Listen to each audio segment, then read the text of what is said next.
नमस्कार दोस्तों, जैसा कि हमने पहले भाग में देखा था कि 10वें नंबर पर गुरु द्रोणाचार्य और 9वें नंबर पर भीष्म पितामह और 8वें नंबर पर अर्जुन के बारे में हमने जाना था। तो वैसे ही हम आगे के बचे हुए योद्धा के बारे में जानेंगे।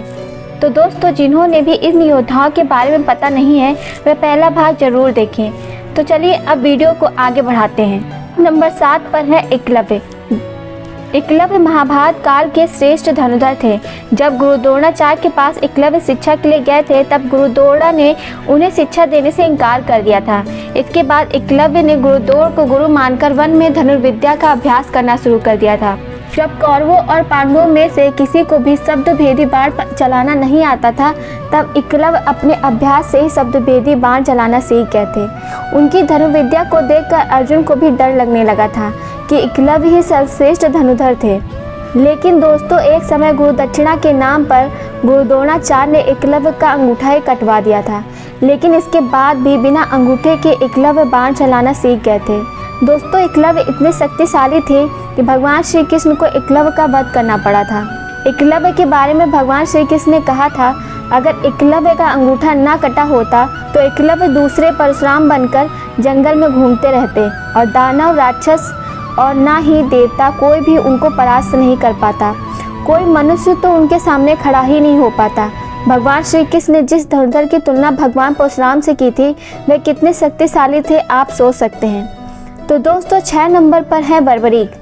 भीम के पौत्र बर्बरीक जब अर्जुन तथा भगवान श्री कृष्ण उनकी वीरता का चमत्कार देखने के लिए उपस्थित हुए तब बर्बरीक ने अपनी वीरता का छोटा सा नमूना मात्र ही दिखाया।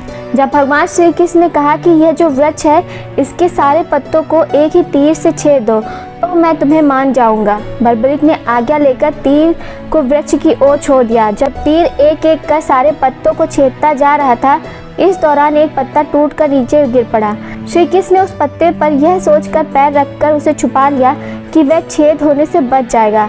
लेकिन जब तीर सभी पत्तों को छेदता हुआ श्री कृष्ण के पैरों के पास कर रुक गया तब बर्बरीक ने कहा कि प्रभु, आपके पैर के नीचे एक पत्ता दबा है, कृपया अपना पैर हटा लीजिए क्योंकि मैंने तीर को सिर्फ पत्तों को छेदने की ही आज्ञा दे रखी है, आपके पैर को छेदने की नहीं। बर्बरीक घटोत्कच के पुत्र थे। उनके पास ऐसे 3 बाण थे जिसके सहारे वे पल भर में कुरुक्षेत्र के युद्ध को खत्म कर सकते थे। बर्बरीक के 3 बाणों के बारे में जानकर खुद भगवान श्री कृष्ण भी चिंतित हो गए थे, जिसके कारण उन्होंने दान में बर्बरीक का शीश मांग लिया था। इसके बाद वह खाटू श्याम जी के नाम से इस धरती पर बर्बरीक जी की पूजा होती है।